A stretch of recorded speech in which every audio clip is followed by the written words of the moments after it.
አንዴ ድንክን ቆይ ኢብሮዬ ቆይ አንዴ ድንክ እሺ ቆይ እንደዛ ከሆነ ቆይ አንዴ ታነብልኛለህ አቤልዬ ድንክ የሚለውስ በበሽታ ነው ድንክነት የሚመጣው እሺ ላብራራለህ አንዴ ላምበው አይ ነገር መልስ ሽራቅ አድርግልኝና ልነግርህ እኮ ነው ልነግርህ ነው አቤልዬ መልስ እኮ ድንኩንም ልነግርህ ነው ኢብሮዬ ራቅ አድርገውና ያነበብኩ ልንገርህ እሺ ራቅ አድርገው ጽሁፉን ራቅ አድርገው መልስልኝ ግን መጀመሪያ መልስልኝ ያው ድንክ የሚለው መልስልኝ ትንሽ ከፍ አድርግልኝ ከላይ እመልስልሃለሁ መጀመሪያ መልስልኝ እባክህ ከዛ ትሄዳለህ ይቅርታ ጋር በጣም ከሱ ጀምሬ ነው ከሱ ከላይ ትንሽ ከፍ አድርግ እኔ እኮ ይኸውልህ አሁን የፈለከውን ነገር ብታመጣ እሱ ልመልስልህ እኮ ነው እኔ አሁን በበሽታም በል ከፈለክ ገብቶኛል ኢብሮዬ አንዴ አፍንጫቸው ለምሳሌ ተበላሽ ሊሆን ይችላሉ በምን በኃጢአት ምክንያት ኃጢአት የሰራ ሰው በስጋው ነበረ ብድራቱን የሚከፍለው በነፍሱ ኦልሬዲ ሲኦል ነው ለምን በመስቀል ላይ የተከፈለ መስዋዕት ይቅርታ ጋር ሁሉንም ጨርሰው አፍንጫ ደፍታታ ሁሉንም እያልክ ጨርሰው እሺ አፍንጫ እውር ያለበትን ነግሬያለሁ አንካሳ ያለበትንም ነግሬያለሁ ቤተ መቅደስ ይዞ መግባት ስለማይችል አፍንጫ ደፍታታ የሆነ ሰውም እንደዚሁ ትርፍ አካል ያለው ወይም ከይቅርታ ጋር ትርፍ አካል የሚወጣው ከእናቱ ሆድ ሲወለድ የወጣውስ እኮ እሱ ምን ማለት ነው ከእናቱ ሆድ የወጣው ማለት ምንድን ነው ይሄን ታውቃለህ ምን አጠፋ እሱ ጥፋት አለበት ቆይ አንዴ እሱ ጥፋት አለበት ሙስሊም ሆኖ እሺ ቆይ አንዴ ሙስሊም ሆኖ ትርፍ አካል ከሰውነቱ የሚወጣው ምን አጥፍቶ ነው ምንም አላጠፋም ተፈጥሮ ነው ፔሬድ አየህ ስለዚህ ምንም አላጠፋም አይደለም ምንም እኔ እሱ አይሰቆይ አንዴ እሱ መስጂድ አይገባ አይባልም ወዳጄ ቆይ አንዴ መስጂድ አይገባ አይባልም ተረዳኛ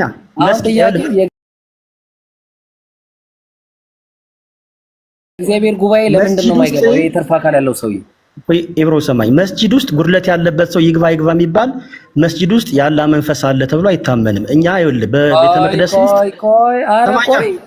ቆይ ጥራቱ ስለሚለያይ ነው ሪትዊስት አታርግ ይኸውልህ አሁን በቃ ተይዛል ምን አለ መሰለ ትርፍ አካል ያለው ሰው ትርፍ አካል ከእናቱ ሆድ ሲወጣ ትርፍ አካል ያለው ሰው ይገባል ወይስ አይገባም አይገባም ጉድለት ያለበት በሙሉ ወደ እግዚአብሔር ጉባኤ ለምንድን ነው የማይገባው ምን አደረገ ስማኝ ምን አደረገ እኮ ምን አደረገ እኮ ምን አደረገ ብቻ ነገር እሱ ላይ መጣ ምን አደረገ ያደረገው ነገር ብቻ ነገር መጀመሪያ ነገር ላይ ነግረዋል ጉድለት ያለበት የእግዚአብሔር ሰውዬ ከእናቱ ሆድ ሲወጣ ነው የመጣው ምን አደረገ ምን ነው አይገባ የተባለ እሺ ንገረኝ ምን የእግዚአብሔር ጉባኤ እሱ ምንድን ነው እሱ ጉባኤ ምንድን ነው የእግዚአብሔር ጉባኤ ነው በቃ ምንም ተስማማ መስዋዕት ማቅረቢያ ቦታ ነው የእግዚአብሔር እንጀራ የተባለው ስማኛ ጉባኤ የሚለው እሱን ቤተ መቅደስ ውስጥ ነው መጋረጃውን ገልጦ ወደ ውስጥ ተስማማን ለምንድን ነው በምን ጥፋቱ ነው የማይገባው ህዝቡን አይደለም ካህን አንድ ነው ስማኛውን አንዴ በቃ ህዝቡን አይደለም ጥያቄ እሷል በምን ጥፋቱ ነው ይሄ ሰውዬ ከትርፍ አካል ያለው ሰውዬ የማይገባው በምን ጥፋቱ ነው ለህዝቡ አይደለም ትርፍ አካል ያለበት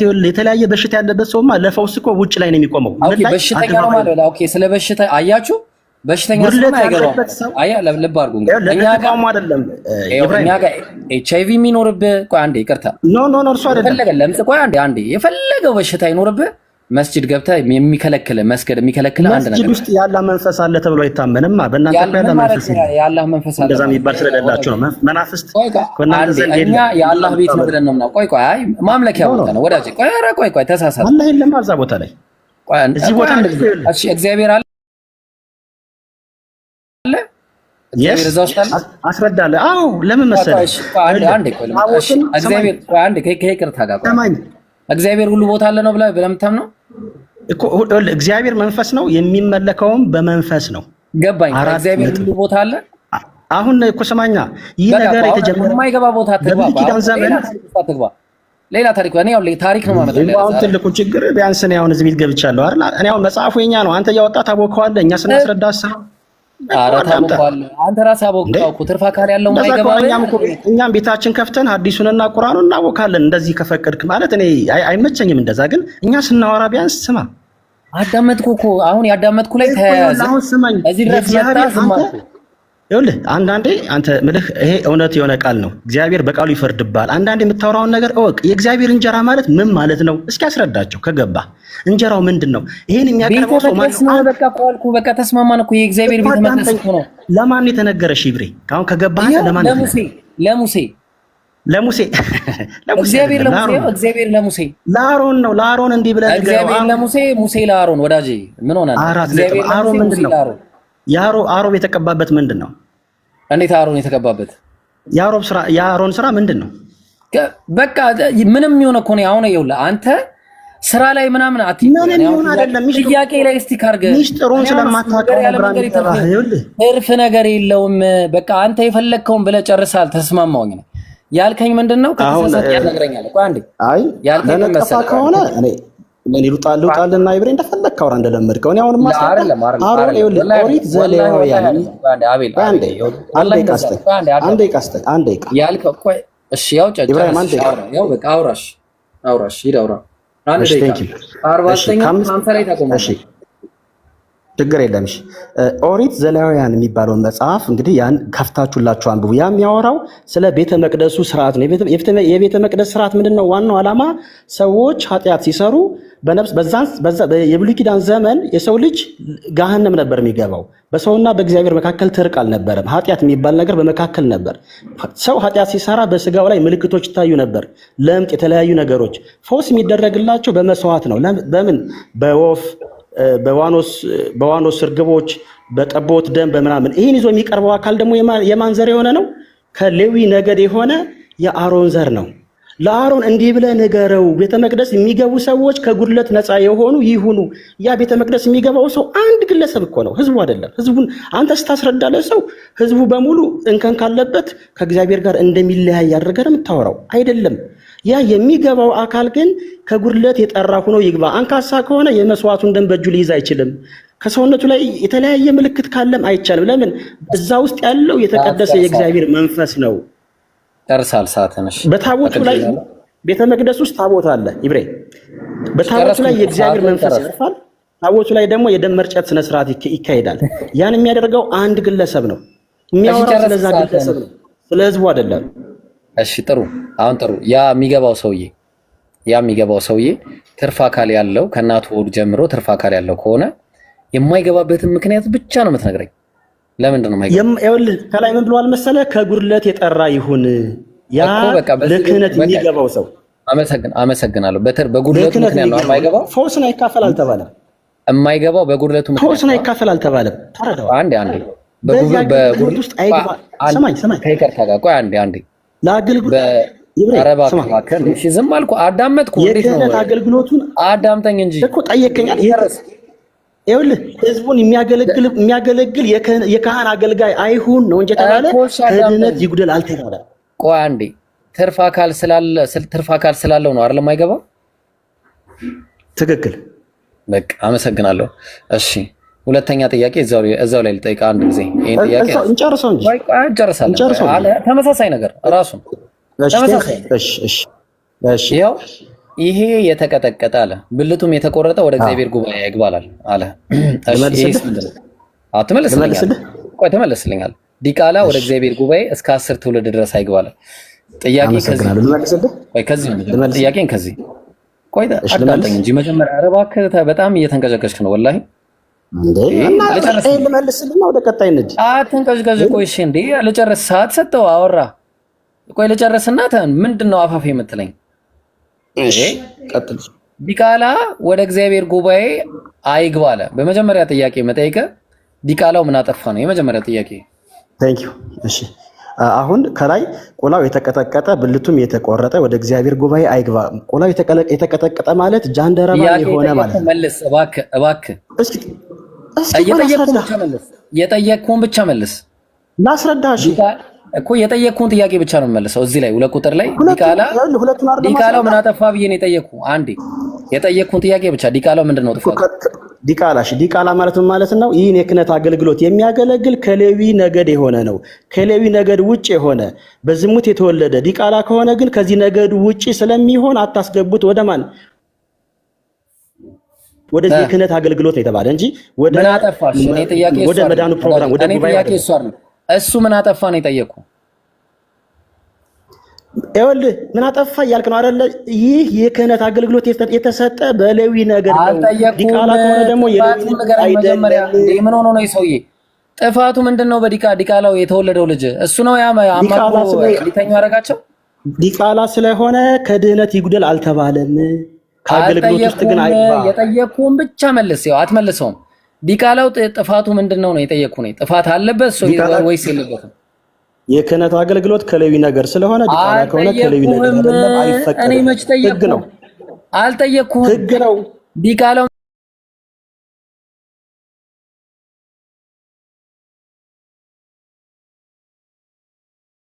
ህግ ነው። ዲቃላው ምንድን ነው? ህግ ነው። ዲቃላው ምንድን ነው? ለምገባ ሰዎች እድል ስጥ። እሺ በቃ ታች ነውና ተረጋጋ። ታች አድርጉ። እሺ ልጆች እየተቆራረጠ ነው። ኮፒ ሊንክ አድርጉ። የኢብሮ በጣም እየተቆራረጠ ነው።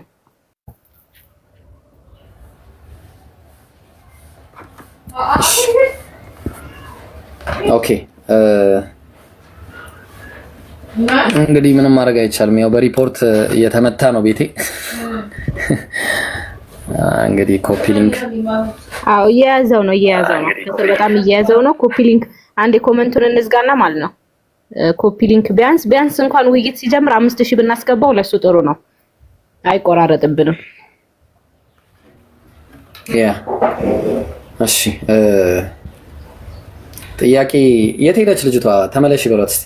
የሄደችው ልጅ ኑኑ አንቺ ጋር ነች? አሁን እኔ ጋር ናት። ትመጣለች። ቆይ ጥራታለሁ።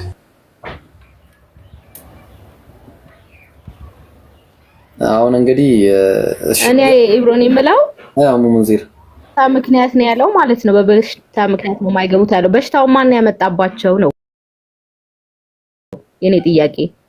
ራሱ አምጥቶባቸው ራሱ እንዳትገቡ ለምን አላቸው ነው? ጉድ እኮ ነው። ሙሙንዚር ግራ እኮ ነው። አይ አውቀው ሰውን ለማምታታትና ለመሸወድ የሚሞክሩት እንትን። ሌላው ደግሞ ከምንም በላይ ዲቃላ የተባለው እሱ ምንም ባላጠፋው ጥፋት ሁለቱ ባጠፉት ጥፋት 10 ትውልድ እኮ ነው ማለት። እነዚህ ሰዎች ኦሬዲ እምነት የላቸውም ማለት እኮ ነው። በቃ ምንም በማያውቁት ከባድ ኪስ ነው። አላህ ይጠብቀን። ኢብሮ አውራት መጣለች። እሺ መጣች። የገባችሁ ሰዎች ግን ሚውት አድርጉ ባካችሁ። ሚውት ካላደረጉ አውርዷቸው። እሺ ሪፖርት ነው። ሚውት የማያደርጉ ከሆነ ወይ መጀመሪያ ሞክሯቸውና ሚውት የማያደርጉ ከሆነ ከታች ማንንም ቢሆን እኔ ጥያቄን እንዴት ነው ወይ ደግሞ ልጆች አንተኝ እና ይሄ ነገር ለምን ሊሆን ቻለ? ከየት ሲጀመር ውይይት ለምንድን ነው ግራ ገባኝ። ምንድን ነው የሚሆነው? እንዴት እኔ እኮ ራሴ አፍንጫ የለኝም። እንዴት ማለት ነው? እንዴት ነው የምንሆነው ታዲያ? ለምንድን ነው? ይሄ የእግዚአብሔር ቃል አይደለም። ባይብሉ የእግዚአብሔር ቃል ሰዎች ናቸው የጻፉት። ሰዎች ከጊዜ በኋላ ተነስተው የጻፉት መጽሐፍ ነው እንጂ የእግዚአብሔር ቃል አይደለም። መጽሐፉ ራሱ ሙሴ ለዚህማ ይሳቁ። ቆይ ምን አልሽ? እኮ የእግዚአብሔር ቃልማ አይመስለኝም። የእግዚአብሔር ቃል ከእግዚአብሔር የመጣ አይደለም። እኔ ከምን እንደሆነ ግን አልገባኝም። እኔ በቃ ለዚህ ነው የምንላቸው። ይሄ ደግሞ እግዚአብሔር ስጦታ ነው። ደግሞ የሰው አካለ ጎዶል ምናምን ብዙ ነገር ሰው ላይ የሚመጣ ነገር እኮ የእግዚአብሔር ስጦታ ነው። እግዚአብሔር ደግሞ አንዱን ዲሃ፣ አንዱ አካለ ጎዶል፣ አንዱ ሀብታም፣ አንዱ በቃ እውር፣ አንዱ ደግሞ እውር አይን ያለ የሰጠው እኮ እሱ ነው። ለምን አውቆ ነው የሰጣ? ለምን ምን እንዴት ለማድረግ ቻለ? እንደ እሱ ነው የሚያውቀው። ስለዚህ ከእግዚአብሔር የመጣ ነገር አይሆንም። ይሄ ነገር ለዚህ አይሆንም። ለዚህ ነው የምልሽ ወገናችን። አሁን እኛ ይሄ መጽሐፍ እኛ እኮ ሙሴን እኮ እኛ እንቀበላለን፣ ግን ሙሴ የጻፈው መጽሐፍ የለም። አሁን በዚህ ሰዓት ማለት ነው ሙሴ የጻፈው መጽሐፍ የለም። ለሙሴ የተሰጠው መጽሐፍ የለም። አላህ ለሙሴ መጽሐፍን ሰጥቶታል፣ ግን መጽሐፉን በርዘውታል፣ ጠፍቷል፣ ተቃጥሏል፣ አጥፍተውታል ሰዎች በገዛ አላህ ምን አለ በቁርአን ላይ ሲናገር ለነዛ መጽሐፍትን ጽፈው ይህ ከአላህ ዘንድ ነው ለሚሉ ወየውላቸው ይላል። አይሽ ይሄንን አላህ አይናገርም። አላህ እንደዚህ አይነት ፍትህ ያልሆነ ነገር አይናገርም። አንዱ አምላክ የሙሴ አምላክ፣ የአብርሃም አምላክ፣ የይስሐቅ የያዕቆብ አምላክ፣ የነ ኢየሱስ አምላክ ሁሉ ይሄንን አይናገርም። እኛ በእነዚህ ነቢያት ሁሉ እናምናለን። ግን እንደዚሁም በቃ ማንም በማንም ላይ ብልጫ የለውም ኢላ ቢተቅዋሉ አላህን በመፍራት ቢሆን እንጂ ማንም ከማንም በላይ አይደለም። በአምልኮ ደግሞ ጭራሽ ሁሉም አንድ ሰልፍ ላይ ነው የሚቆመው። በእስልምና መስጂድ ብትሄጂ ሀብታሙም ደሃውም አፍንጫ ደፍታታ በይው አፍንጫው ሰልካካም በይው የትኛውም ነገር ሁሉም የሰውነት አካል ያለውም የሌለውም እኩል ሰልፍ ላይ የቀደመ ነው የሚሰጠው በእስልምና እንጂ አንተ አካለ ስንኩል ላይ እንዳትመጣ አንተ አካለ እንትና ግባ እንደዚህ የሚል ነገር አምላክ ያረጋል ብለንም አናምንም። አንዱ አምላክም እንዲህ አይነት እይታም የለውም ማለት ነው። ግልጽ ነው። ስለዚህ በአጭሩ ምንድነው አላህ Subhanahu Wa Ta'ala በሱ ላይ የተዋሸና የተቀጠፈ ቅጥፈቶች ናቸው እነዚህ። እንዴ ዝሙት የሰራው ሰውዬ እናትና አባት ይቀጣሉ እንጂ ሁለቱ ይወገራሉ እንጂ 10 ትውልድ ምን አጠፋ እንዴ? 10 ትውልድ ምንድነው ያጠፋው? 10 ትውልድ እንዴ ጉባኤ እንዳይገባ ጭራሽ ምንድነው ያጠፉት? 10 ትውልዶች እነሱ ከእናትና ከአባታቸው ሆድ ሲወለዱ የሚያውቁት ነገር የለም፣ የሰሩት ነገር የለም፣ አላማከሩ፣ ምን አላሉ። አላህ ምን አለ በቁርአን ላይ ወላ ተዚሩ ዋዚረቱን ወዝራ ኡኽራ እንዴ አንዲት ነፍስ የሌላኛይቷን ነፍስ ወንጀል አትሸከም እንዴ። 10 ትውልድ ማለት እኮ በጣም ከባድ እኮ ነው። ቢያንስ አንዱ 50 ዓመት እንኳን ቢኖር የትየለሌ እኮ ነው የሚሄደው። ስንት ዓመት ሙሉ እንዴ! ይሄ በጣም ከባድ ነገር ነው። ስለዚህ ለዛ ነው አላህ የመጨረሻውን ቁርአን መጀመሪያ ለነ ኖህ አወረደ፣ ለነ ኢብራሂምም ለነ ኢድሪስ ለነ ሄኖክ አወረደ መጽሐፍትን፣ ለነ ኢብራሂም ለነ ኢስሐቅ ለነ ኢስማኤል ለነ ያዕቆብ ለነ ዮሴፍ ለነ ዳዊት ለነዚህ ሁሉ ለነቢያት ሁሉ ለናንተ የተረክንላችሁም ያልተረክንላችሁም ነቢያት አሏል። ወአተይና ዳውድ ዘቡራ ለዳውድ ዘቡር የተባለው የመዝሙር የተባለ መጽሐፍን ሰጠውታል።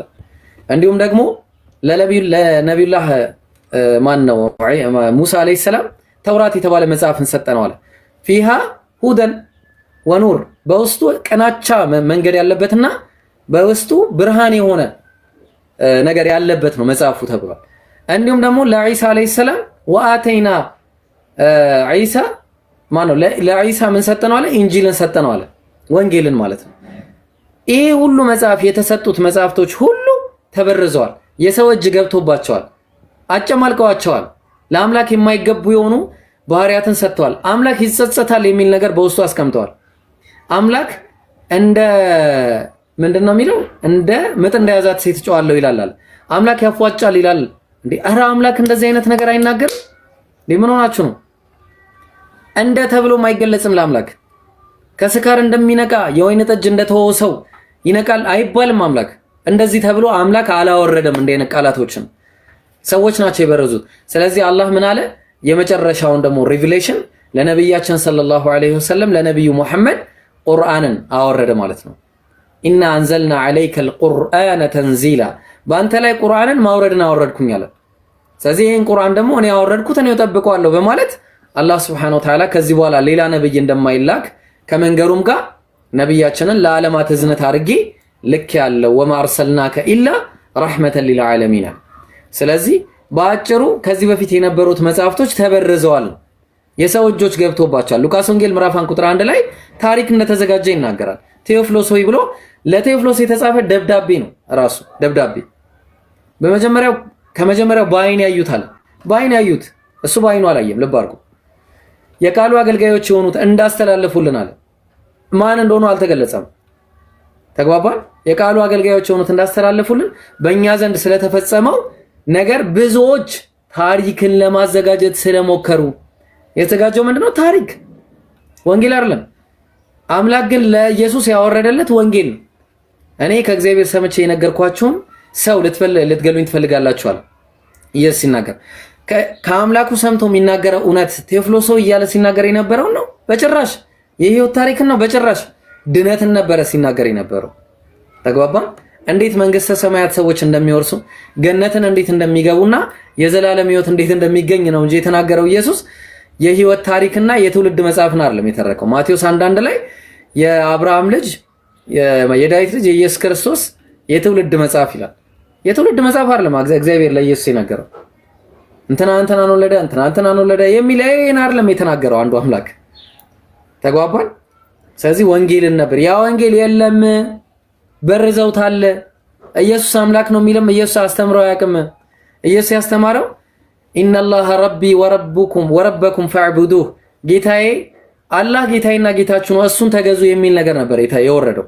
ኢየሱስም ባይብል ላይ ስንመጣ ወደ አምላኬና ወደ አምላካችሁ ወደ አባቴና ወደ አባታችሁ አድርጋለሁ ብለሽ ንገሪያቸው ነው ያላት። ስለዚህ አምላክ አለኝ ብሎ ነው የተናገረው። ኤፌሶን ምዕራፍ 1 ቁጥር 3 ላይ የጌታችን የኢየሱስ ክርስቶስ አምላክና አባት ይባረክ ነው የሚለው። አምላክ የአንዱ አምላክ ደግሞ አብ ነው ባይብል ላይ ሲነገር አንደኛ ቆሮንቶስ ምዕራፍ 8 ላይ ቁጥር 6 ላይ ለኛስ ነገር ሁሉ ከእርሱ የሆነ እኛም ለእርሱ የሆነን አንድ አምላክ አብ አለን የሚል ነገር ነው። ስለዚህ ሰዎች ከጊዜ በኋላ የጨማመሯቸው ነገሮች ናቸው ነው የምልሽ። ኑኑ አለች ልጅቷ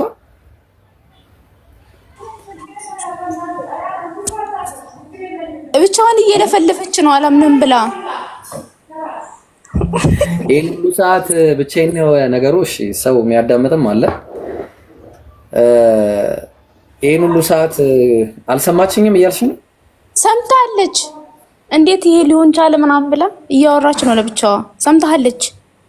እመጣለሁ ብዙ ጥያቄ አለኝ ብላለች። መርፌው ገብቷል በእኛ ማሻአላ። እንዴ አዎ ወላሂ ለብቻዋ እያወራች ነው እኮ ነው። አልሐምዱሊላህ ረቢል ዓለሚን አላህ ሂዳያ ይስጣት። አሜን። እሺ እንመለሳለን። ጀዛከላህ ብሮ። እዚሁ ሆኜና ከተመለሰች ትገባለች። እሺ እሺ ያላችሁ ሰዎች እሺ ሰው አስገቢና ሚውት የማያረግ ሰው ካለ ግን ቶሎ አውርዱት። እሺ ኮፒ ሊንክ ካልተደረገ ቤቱ ያው በጣም አስቸጋሪ ነው የሚሆነው፣ እየተቆራረጠ ምናምን ያስቸግራልና አካውንት ቢዘጋ አካውንት እንከፍታለን። አይዟችሁ ችግር የለውም ኢንሻአላህ።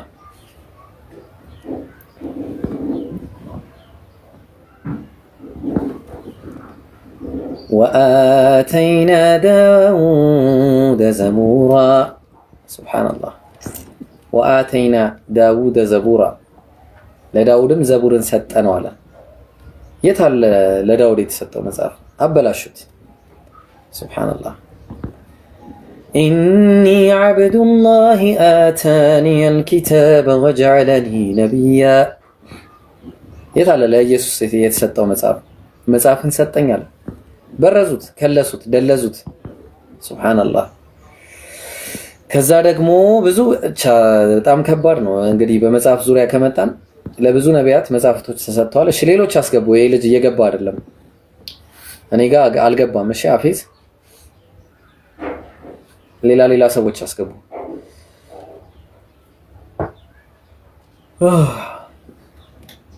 ይሄንን ወንበር የገዛህልኝ ሰውዬ አላህ ጀዛህን በጀነት ያርግልህ። ማሻአላህ ፈታ ብዬ ነው ዳዕዋ እያደረኩ ያለሁት። እሺ ኧረ ሰው አስገቡ። ሰው የሚገባ የለም ወይስ እየተሰማው አይደለም? እኔ ላስገባ እስኪ።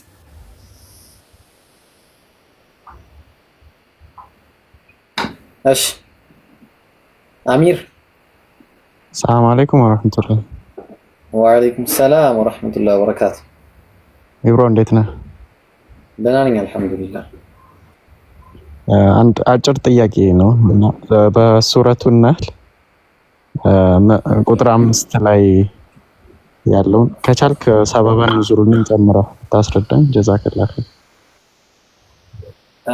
እንግዲህ ከቻልኩት ኢንሻአላህ። እሺ የታለ ቆይ መጀመሪያ ነው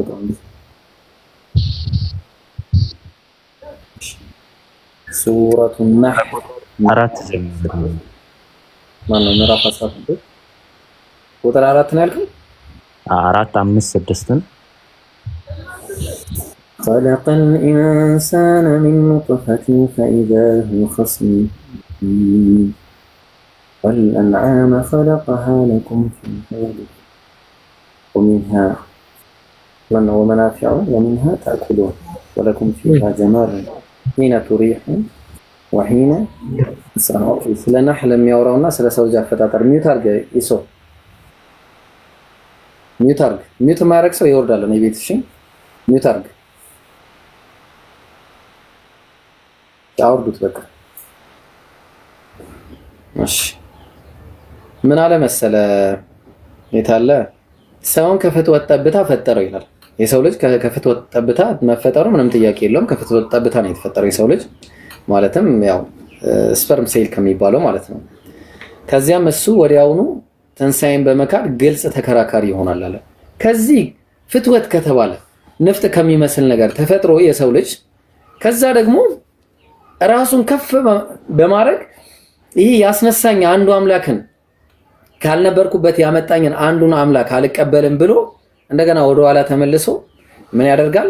ግልጽ የሆነ ተከራካሪ ከሞት በኋላ ህይወት የለም ብሎ ይከራከራል በማለት አላህ መጀመሪያ የነበረው ማንነቱን እንዲያስታውስ ያደርገዋል ማለት ነው። መጀመሪያ የነበረው ማንነቱን ከዛ በኋላ ምን ይላል? ግመልን፣ ከብትን፣ ፍየልንም በእርሷ እሺ ብርድ መከላከያ ሙቀትንም እሺ ሙቀት ጥቅሞችም ያሉባት ስትሆን ለእናንተ ፈጠረላችሁ ከሷም ትበላላችኋል። ይሄ ግልጽ ነገር ነው፣ ምንም ጥያቄ የለውም። ግመልን፣ ከብትን፣ ፍየልን ያው መከላከያ የሆነን ዘንድ ከብርድ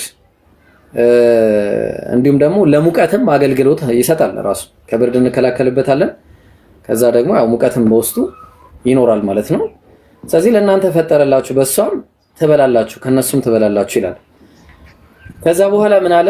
ጓዞቻችሁንም በነፍሶች ችግር እንዲህ ማነው እንጂ እሺ ወደማትደርሱበት አገር ትሸከማለች አለ። ጌታችሁ በእርግጥ ሩህሩህ አዛኝ ነውና ይላል። ወተሕሚሉ አስቃለኩም ያው እንተን አስመልክቶ ነው የሚሸከምላቸውን ነገር ያው ረጅም ሀገር ጉዞን ስንጓዝ ግመሎች ምናምን የተለያየ ነገርን ተሸክመውልን ይሄዳሉ የሚለውን ነገር ለማስመልከት ነው። ይሄም ከአላህ ተአምር አንደኛው ነው። ይሄንን ያየ ሰው ይሄንን የሚመለከት ሰው ይሄንን ሁሉ ያገራው አንዱ አምላክ እንዳለ መታምኑ ከሆነ እንዴት ነው አኺራን ከሞት በኋላ ህይወት የለም ብሎ የሚያስተባብለው የሚለውን ነገር ለመናገር ፈልጎ ነው አላህ Subhanahu Wa Ta'ala እዚህ ጋር ማለት ነው። አሚር ግልጽ ነው? አዎ ግልጽ ነው። ግን 4 ላይ እዚህ ብርድ መከላከያ ሙቀት ጥቅሞችም ያሉባት ሲሆን ሲል ብርድ መከላከያ የተባለው ምን ነው? ከቆዳው አንፃር ነው ወይስ? ብርድ መከላከያ ቆዳው ነው 5 ቁጥር ላይ ያለው። ኦኬ እሺ ብሮ ጀዛከላህ ወይሽ ቆዳዎቻቸው እንደዚህ አይነት ከተለያዩ ልብሶች እየተሰሩባቸው እንትን የሚሉት ነገር አለና ያው ይሄ ግልጽ ነገር ነው። ብዙ ማብራራት የሚጠበቅብኝ አይመስለኝም። እሺ ጨርሳል። አሚን ጓደኞች አላውቀውም። ሰበበ ንዙል ነው ይቅርታ ጋር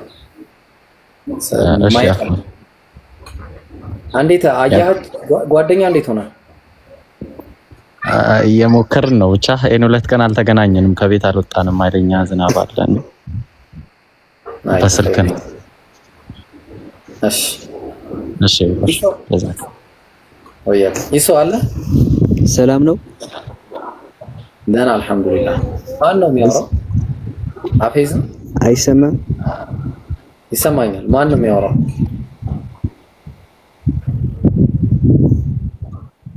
ማንኛው ነው የሚያወራው? አፌዝ አንተ ነህ?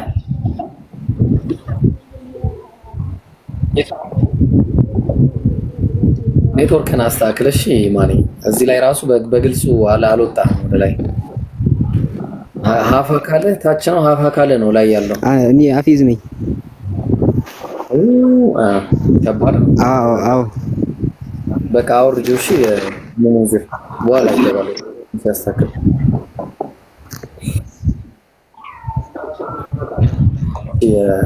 ይሶ አለ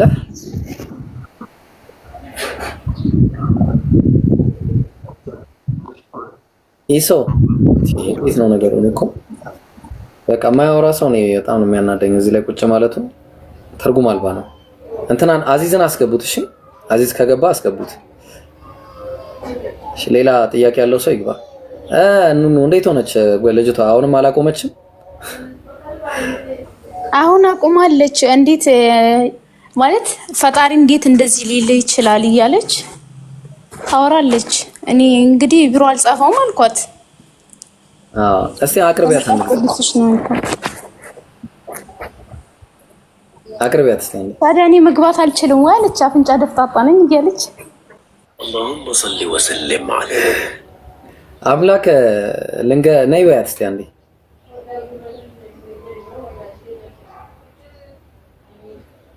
ከፈችላቸው ሙሙንዚር በቃ እነሱ እያረጉም አይመስለኝም እና እሺ ትንሽ ደቂቃ ይብሮ ትመጣለች። አይ ሌላ ጥያቄ ያለው ሰው ካለ ኤክሰለንትም አልገባም እኔ ጋር አልገባም እስካሁን ድረስ አልሐምዱሊላሂ ረቢል ዓለሚን አርረሕማኒር ረሒም ማሊኪ የውሚዲን ኢያከ ነዕቡዱ ወኢያከ ነስተዒን اهدنا الصراط المستقيم ኢብሮ ሌላ ጥያቄ ከሌለ አንድ እንድትደግምልኝ የምፈልገው ጥያቄ አለና በቁርአን በሐዲስ አልቁድስ እና በሐዲስ መካከል ያለውን ልዩነት ብታስረዳን ጀዛክ። እሺ ቁርአን ማለት የአላህ ቃል ብቻ ነው።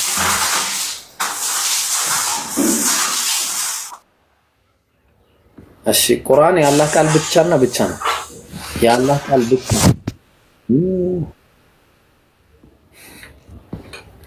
እሺ ቁርአን የአላህ ቃል ብቻ ነው።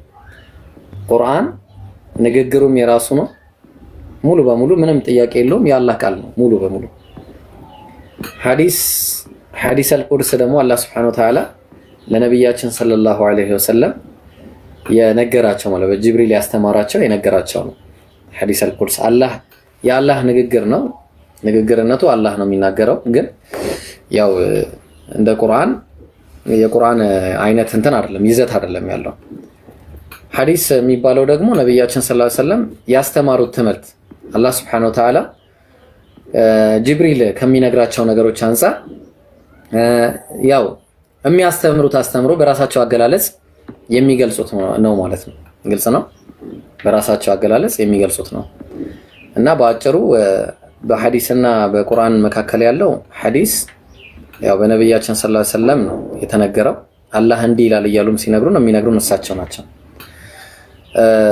ወይራስ ቁርአን ሲሆን ግን ቁርአኑ የአላህ ቃል ነው ሙሉ በሙሉ ወደዚህ ወደዛ ሳይደረግ አንዲት ሐርፍ ሳይጨመር ሳይቀነስ የሚነገረን የአላህ ቃል ነው። ያኛው ግን ነብያችን ሰለላሁ ዐለይሂ ወሰለም ራሳቸው እንዲህ ነው እያሉ የሚያስረዱ ንግግሮች ናቸው ማለት ነው። ግልጽ ነው አይደል? ያው እሱ ማለት ደግሞ ላ ينطق عن الهوى ከልብ ወለዳቸው ግን አይናገሩም። ከልብ ወለዳቸው አይናገሩም ነብያችን ሰለላሁ ዐለይሂ ወሰለም። እንደዛ ነው አሚር እንዲያ ነው።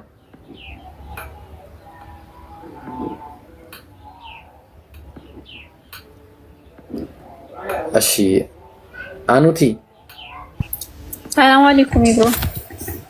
ወአለይኩም ሰላም ወራህመቱላህ። ጥያቄ ነበረኝ ከመጽሐፍ ቅዱስ ላይ።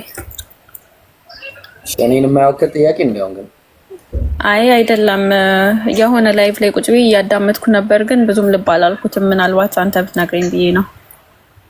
እሺ ስለ ነብያችን ሰለላሁ ዐለይሂ ወሰለም አንዳንድ ነገራቶች ስም አልተጠቀሱም እንጂ ማንበብ የማይችል ተብሎ መጽሐፍ ቅዱስ ላይ ተገልጿል የሚል ነገር ሲያወሩበት ነበርና እሱ ነገር ትንሽ ብታብራራልኝ ብዬ ነው። አዎ ነብያችን ሰለላሁ ዐለይሂ ወሰለም በባይብል ላይ ሳይሆን መጀመሪያ ኢንጂል ላይ ነበር የተጠቀሱት።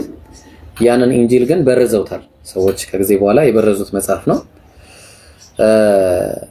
ስለዚህ ያው የተበረዘው መጽሐፍ ላይ ደግሞ የነብያችን ሰለላሁ ዐለይሂ ወሰለም በትንቢት መናገር በትንቢት ደረጃ አለ ባይብል ላይ ማለት ነው አሉ እሳቸው። ለምሳሌ አሁን አንቺ ያነሳሽው ጥቅስ ትንቢተ ኢሳይያስ ምዕራፍ 29 ቁጥር 12 ላይ ማንበብንም ለማያውቅ መጽሐፍን በሰጡት ጊዜ እኔ ማንበብ አላውቅም ይላል አለ።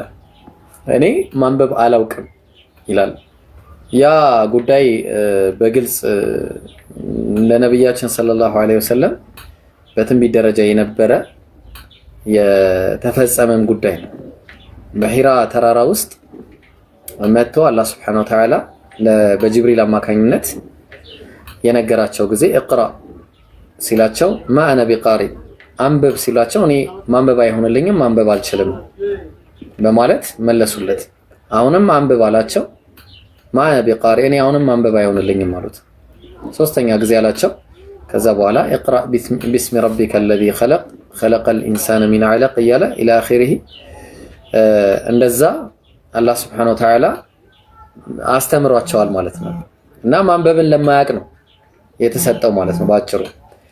ስለዚህ ቅሪተ አካሉ አለ አሁንም እንናገራለን። አዎ ለነብዩ ሰለላሁ ዐለይሂ ወሰለም ነው የተባለው። ያ ሌሎች ቦታዎችም በጣም ብዙ አሉ ማየት አስፈላጊ ከሆነ ግን ይሄን ይመስላል አንቺ ከጠየቅሽኝ ጥያቄ አንፃር ማለት ነው። እሺ ጀዛኪላ ወያ አንቺ እንዳልሽኝ ማለት ነው። ወያ ኪሳው እሺ ማኩ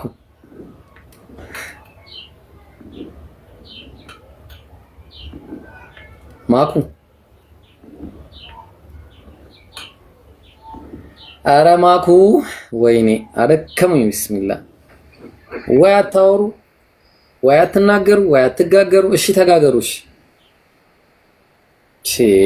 እሺ ሌላ ሰው አስገቡ። በቃ መጣች ወይ አሚር ስለ ትንቢት ካነሳ ዮሐንስ ወንጌል ምዕራፍ 16 ከቁጥር 1 ላይ 1 እና 2 ላይ ኢየሱስ ክርስቶስ የሆነ ትንቢት እየተናገረ ነው አይደል? ስለሆነ አካል የሆነ ትንቢት እየተናገረ ነውና እኔ ዶክመንታሪም ላገኝ አልቻልኩም። እሱ እንትን ለማን ነው እየተነገረ ያለው ያ ትንቢት? ምን ወንጌል? ማቴዎስ ወንጌል ነው ያልከኝ? ዮሐንስ ወንጌል ምዕራፍ 16 ቁጥር 1 እና 2 ላይ እሺ ምን አለ? እንድትሰናከሉ ተናግሬያቸዋለሁ አለ። በምኩራባቸውም ያወጧችኋል። ከዚህ በላይ ደግሞ የሚገድላችሁ ሁሉ እግዚአብሔር የሚያገለግል የሚመስልበት ጊዜ ይመጣል አለ። እኔ አላውቀውም ይሄንን ትንቢት ወይ አይበታለሁ ኢንሻአላህ። ትንቢት ከሆነ ማለት ነው። ስለ ትንቢት ከሆነ ትንቢት ነው። ምክንያቱም እንዳትሰናከሉ ይሄን እነግራችኋለሁ እያለ ስለሆነ አካል እያወራ ነው። ትንሽ እኔ ለጳውሎስ ነው ብዬ ለመማገት ፈልጌ ግን ኮሜንታሪ ምን ማግኘት ስላልቻልኩኝ ነው። እንደዚህ ነገር ይመስላል የሚገድላችሁ ሁሉ ስለሚል ከዛ በኋላ ደግሞ እግዚአብሔርን እንደሚያገለግል የሚመስልበት ጊዜ ይመጣል ይላል። ጳውሎስ ብዙ ጉዳይ አለ። በሱ ጉዳይ ማየት እንችላለን አስፈላጊ ከሆነ ግን ባለፈው ማን አንተ ነህ የጠየቀኝ? እኔ እንጃ። እኔ ስለ ጳውሎስ ጠይቄ አላውቅም እንጂ ጳውሎስ በሱ ጉዳይ በጣም ከባድ ነው። አሁን እሱ እንደዚህ አይነት ነገር የተባለው ኢየሱስ ብዙ ኢየሱሶች ይመጣሉ ተብሎ የተነገረለትም አለ ራሱ እና ያው ለምሳሌ 1-2 ብቻ ልበልና ከዛ ወደ ሌላ ሰው ጥያቄ እንሄዳለን ማለት ነው። ለምሳሌ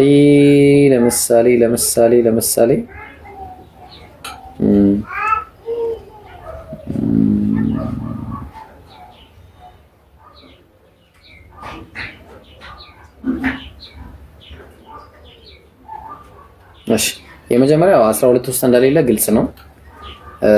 ይሄ የታወቀ ነገር ነው፣ ምንም ጥያቄ የለውም። እና ራሱን መሾሙም ያው የታወቀ ነገር ነው። ወንድሞች ሆይ በእኔ የተሰበከ ወንጌል እንደ ሰው እንዳይደለ አስታውቃቸዋለሁ አለ።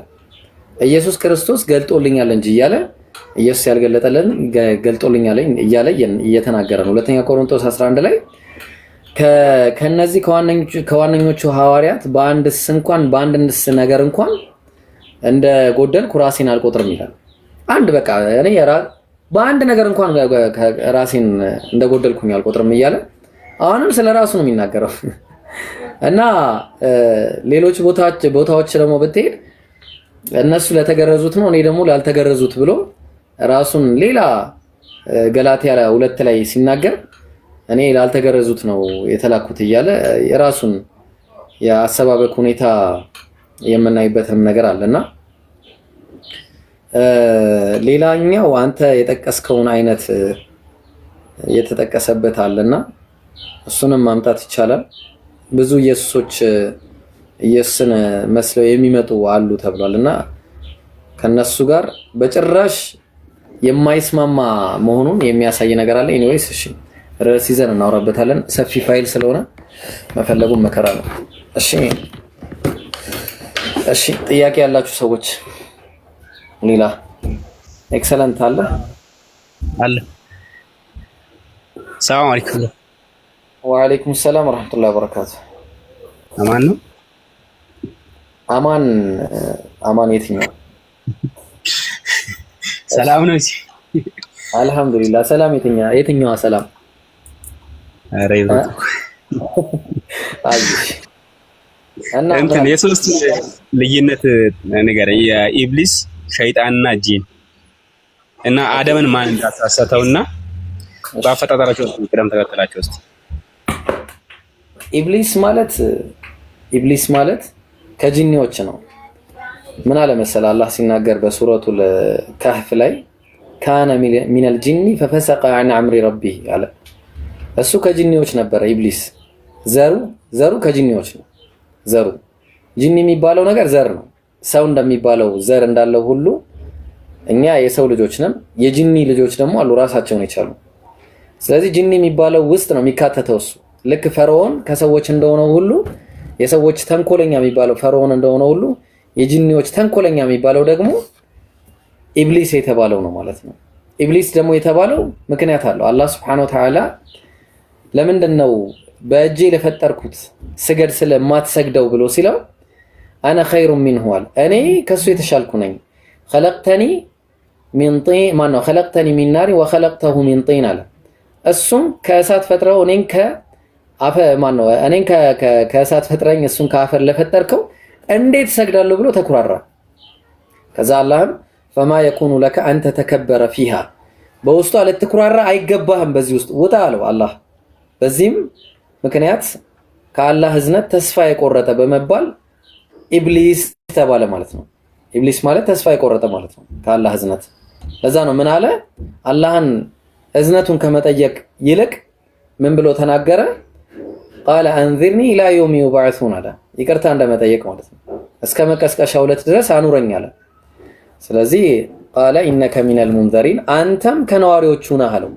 ከዛ በኋላ በቃ ከአላህ ህዝነት ተስፋ ቆርጦ ሰዎችን ለማሳሳት የተነሳ የጂኒዎች ዘር ባህሪው ደግሞ ሸይጣን የሆነ ማለት ነው። ሸይጣን ማለት ባህሪ ነው። ከሰዎችም ከጂኒዎችም ባህሪው ሸይጣናዊ ተንኮለኛ ይሆናል ማለት ነው ባጭሩ። አላህ ለዛ ነው በቁርአን ላይ ሲነግረን ቁል አዑዙ ቢረቢ ናስ መሊክ ናስ ኢላሂ ናስ ሚን ሸሪል ወስዋሲል ኸናስ አለዚ ዩወስዊሱ ፊ ሱዱሪ ናስ ሚነል ጂነቲ ወናስ አለ። እነዛ የሰዎችን ልብ የሚወሰውሱ አለ ከሰዎችም ከጂኒዎችም ተንኮለኞች አለ ሸይጣኖች። ተግባባን? ስለዚህ ከሁለቱም ሰይጣን አለ ማለት ነው። ባህሪ ነው መገለጫ ነው ማለት ነው ባጭሩ። ሸይጣን የሚለው ጂን የሚለው ደግሞ ልክ እንደ ሰው ምንድነው እሱ እንትን ነው ምንድነው የሚባለው በቃ ብቻ ምራው አትሪቢዩት አላስታውሰውም ብቻ ምን እንደሆነ በቃ ሰው እንደምንባለው እነሱ ደግሞ ምን ይባላሉ? ጂኒዎች ይባላሉ። የተፈጠሩበት ዓላማ ደግሞ አላህ ሲናገር ወማ ኸለቅቱል ጂነ ወልኢንሰ ኢላ ሊያዕቡዱን የሰው ልጅም ይሁን አጋንንትንም ይሁን የሰው ልጅ እኔን ሊገዙኝ በቀር አልፈጠርኳቸውም በማለት ይናገራል ማለት ነው። ግልጽ ነው? አዎ ገብቶኛል። ጂንና እሺ አፈጣጠራቸውስ ማን ነው የሚቀድመው? ከሰው ልጅ ቀድሞ ተፈጥሮ ነበር ነው አደምን ያሳሰበው? አዎ ቀድሞ ነው የተፈጠሩት ጂኒዎች። የጂኒ አፈጣጠር ከእሳት ነው። የሰው ልጅ ደግሞ ከአፈር ነው። ቅድም ጠቅሼልህ ነበር። ግልጽ ነው? እሺ አይሽ ኡሙ ነው የሚለው? አዎ በደንብ ኡሙ አለሽ?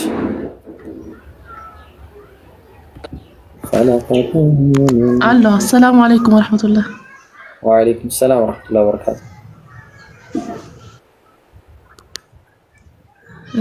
አንድ ጥያቄ ነበረኝ። የሱረቱል በቀራ መጨረሻ አካባቢ ከአመነ ረሱሉ በፊት ያለው ይሄ ሊላሂ ማ ፊ ሰማዋቲ ምናምን የሚል አላ ወይን ትብዱ ማ ፊ አንፉሲኩም አው ትፉ ይሐሲብኩም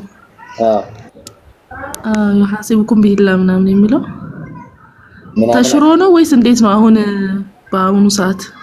አዎ አላህ አቀለለው። ከዛ በኋላ ይሄንን እንዴት እንችለዋለን በቃ እንዴት ነው ምናምን ብለው ነብዩ ሰለላሁ ዐለይሂ ወሰለም ዘንድ መጥተው ሰሃቦች እንትን ሲሉ አላህ Subhanahu Wa Ta'ala ተተቁላህ መስተጣዓቱም የሚለው ነገር አላህን የምትችሉትን ያክል ፍሩት በሚለው የልባችንን ደግሞ እንደማያይብን ተናገረ ማለት ነው።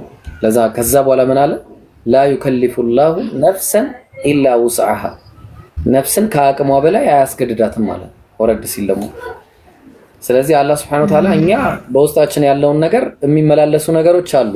ነብዩ ሰለላሁ ዐለይሂ ወሰለም ሲናገሩ እንዳውም በቃ በጣም ኒፋቅ ተቸግሬያለሁና ይሄ እንዳውም هذا من الايمان ነው ከእምነት ነው። ግን እንዲህ አይነት ነገር በውስጡ አንድ ሰው ወንጀል ነገር ምናምን ሲያስብ ወዲያውኑ በአላህ መጠበቅ እንዳለበት ነው የተነገረ ማለት። ስለዚህ በአጭሩ እንደዚህ አይነት ነገር በውስጥ ወስዋስ ሲመጣ ያንን ወስዋስ በልቡ የቂን አድርጎ ያመነበት ከሆነ እሱ ችግር ነው፣ እሱ ይቀጣበታል። ግን ሳያምንበት በልቡ የሚወሰውሰው ነገር ካለና ካልሰራው በራሱ ምንዳ ራሱ አለው። ካልሰራ ራሱ አንድ አጅር ይጻፍለታል ካልሰራው። ተግባባን? ከሰራው ደግሞ አንድ መጥፎ ስራ ይጻፍበታል። ግልጽ ነው። መልካም ስራን ደግሞ አስቦ ከሰራ 10 ነው የሚጻፍለት፣ 10 ይጻፍለታል። ያው ካልሰራው ደግሞ በንያ ይጻፍለታል፣ በንያ ራሱ። ምክንያቱም ኢነመል አዕማሉ ቢንኒያት ብሏል ነብያችን ሰለላሁ ዐለይሂ ወሰለም። ስለዚህ ያን ይመስላል። አው አላህ የልባችንን አሁን አያይብንም፣ በልባችን እንትን የምንለው ማለት ነው። በምን እንከላከላለን ማለት መከላከያ ሐዲስ ካለ ውስጣችን የሆነ መጥፎ ነገር ሲመጣ በአላህ መጠበቅ አዑዙ ቢላሂ ሚነሽ ሸይጣን ረጂም በአላህ እጠበቃለሁ በማለት ባጭሩ እንደዚህ አይነት ነገር ይፈጠራል አለ። እሺ ባጭሩ አለ። ይሄ ነገር ሙእሚን ላይ ሁሉ ጊዜ ያለ ነገር ነው። ለምን ሸይጣን እኛን ይፈታተነናል ሁሉ ጊዜ። ግን የሸይጣንን ነገር አልሰማም ብለን እኛ ምን ማድረግ ነው? ራሳችንን ወደ ቀጥተኛው ጎዳና ማስኬድ ነው ማለት ነው። ለምሳሌ ዚና ስራ ሊል ይችላል። አዎ ትክክል ነው ሊል ይችላል። ውስጣችን ግን አይቀበለው።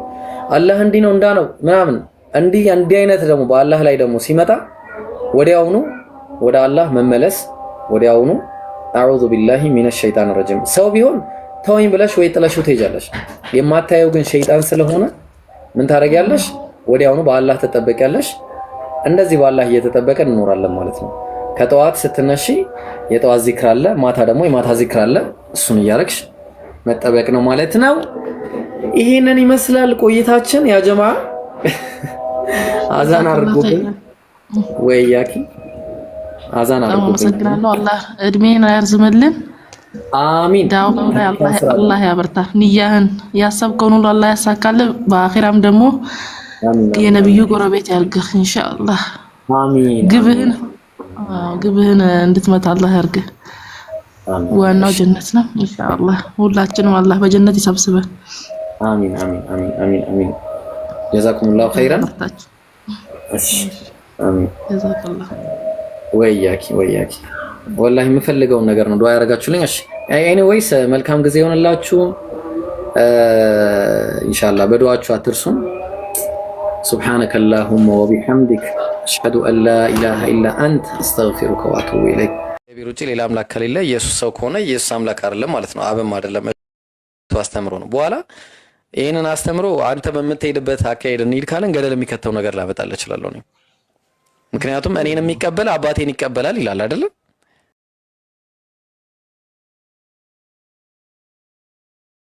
ይቀበል አባቴን ይቀበላል ይላል አይደል? የሚቀበል የላከኝን ይቀበላል። የማን ነው? እኔ እንደዚህ አይነት ተክሳል። ስለዚህ አሁን እኔን የሚቀበል የላከኝን ይቀበላል ስላለ ኢየሱስ እነሱ ናቸው ማለት ነው። ለውጣለት ለሐዋርያት የተነገረው ነው። እናንተም ይሰማል። ልዩነት አለው። እሱና ኢየሱስ እኮ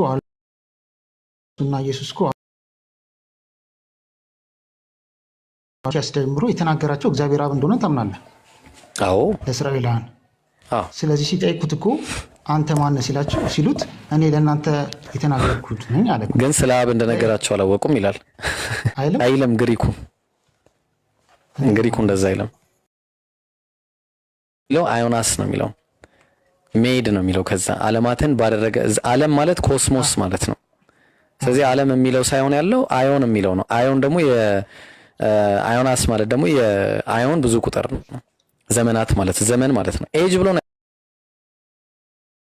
ዘመናት ማለት ዘመን ማለት ነው ኤጅ ብሎ ነው ያስቀመጠው ማየት እንችላለን ከፈለክ ስለዚህ ዘመናትን ባደረገበት በልጁ ነው የሚለው በዘመን መጨረሻ አሁን ቁም ነገሩ ምንድነው እዚህ ከዚህ የፈለግነው እኛ ያኔ በነቢያት አፍ ይናገር ነበረ ያህዌ ለምሳሌ አንድ ምሳሌ ልስጥ ኢሳይያስ ምዕራፍ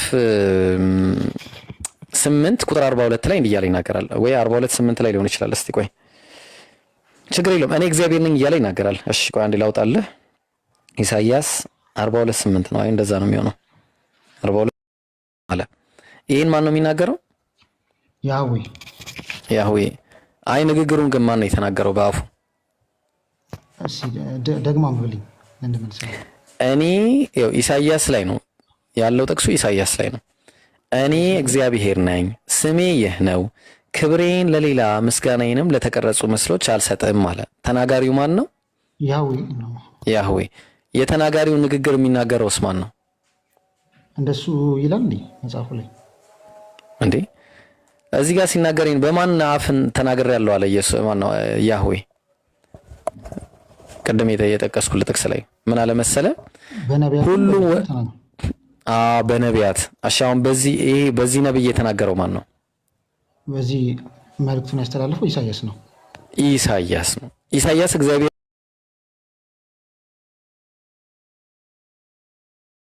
ኢሳይያስ እግዚአብሔር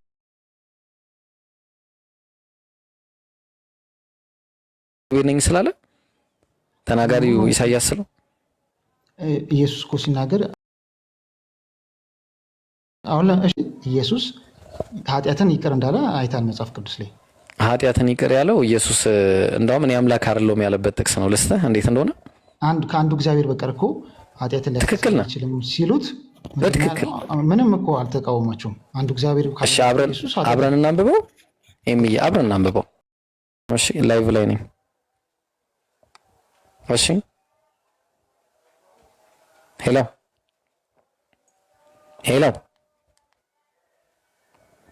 ትንሽ ቆይቼ እመጣለሁ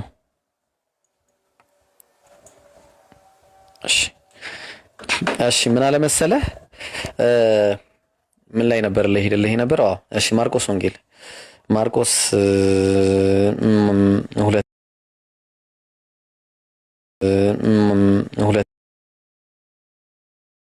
ማርቆስ እሺ ምን አለ መሰለህ ማርቆስ 2 ላይ እንጀምር ከማርቆስ 2ንና ሁለት ጥቅሶች ነው እሺ ምናመሳክረው እሺ አንደኛው ማርቆስ 2 አለ ሁለተኛው ማቴዎስ 9 አለ ማቴዎስ 9 ቁጥር ከ1 እንጀምርና ይሰማል አይደለ ወዳጅ ይሰማል በጣም ጥሩ እሺ አሁን ከማቴዎስ 9 እንጀምርና እንዲህ ይላል እነሆም በአልጋ ላይ የተኛ ሽባ ወደ እርሱ አመጡት አለ ወደ ኢየሱስም እምነታቸውን አይቶ ሽባውን አንተ ልጅ አይዞ ኃጢአትህ ተሰረየችልህ አለ አሁን እዛኛው ላይ ስትሄድ የማርቆስ ላይ ከአንዱ አምላክ በቀር ማን ኃጢአትን ሊያስተሰርይ ይችላል ብሎ ተናግሯል አይደለ በዚህ እንስማማለን እነሱ እንደዚህ ብለው አሰቡ አሁን ይሄንን ሐሳብ ኢየሱስ መጣና እነሆም ከጻፎቹ አንዱ በልባቸው ይህስ ይሳደባል አሉ ኢየሱስ ምንድነው ብለው ነው ያሰቡት ይሳደባል ብለው ነው ያሰቡት አይደለም ይሳደባል ቆምን አምላክ ነው ብለው ኢየሱስ አምላክ ከአምላክ ስትሆን ራስን አምላክ ታረጋለህ ብለው አምላክ እያረገ ነው አይደለ ጥሩ ሐሳቡ ይሄ ነበር ኢየሱስ አምላክ እሺ ወደዛችኛው ወደ ስልጣናው ከማለፍ በፊት አንድ ጥያቄ ቆይ አንድ ጊዜ እቺን እንጨርሳት አንዴ እሺ ከይቅርታ ጋር አንተ ጠይቀኛለህ ችግር የለውም ከዛ ኢየሱስም በልባቸው አውቆ እንዲህ አለ ያው ነቢያት በልብ ያለን ነገር እግዚአብሔር ያሳውቃቸዋል ችግር የለውም ምናልባት ይሄን ከሆነ ስለምን በልባችሁ ክፉ ታስባላችሁ አላቸው ምን ነው ክፉ የተባለው ኢየሱስን ምን ማለት ነው ክፉ የተባለው ኢየሱስን አምላክ ነው ብለው ማሰባቸው ነው እኔ እነሱ አልተረፉ በኢየሱስ ባለማመናቸው ነው እያሰቡ በኢየሱስ ባለማመናቸው ነው እያሰባሉ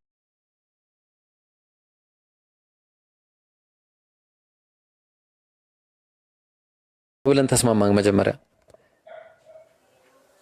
በልባቸው ይሳደባል የሚለውን እኮ ይሳደባል ያሉት ምንድነው? ከእግዚአብሔር እሺ እንመለስ። አዎ እግዚአብሔር አይደለም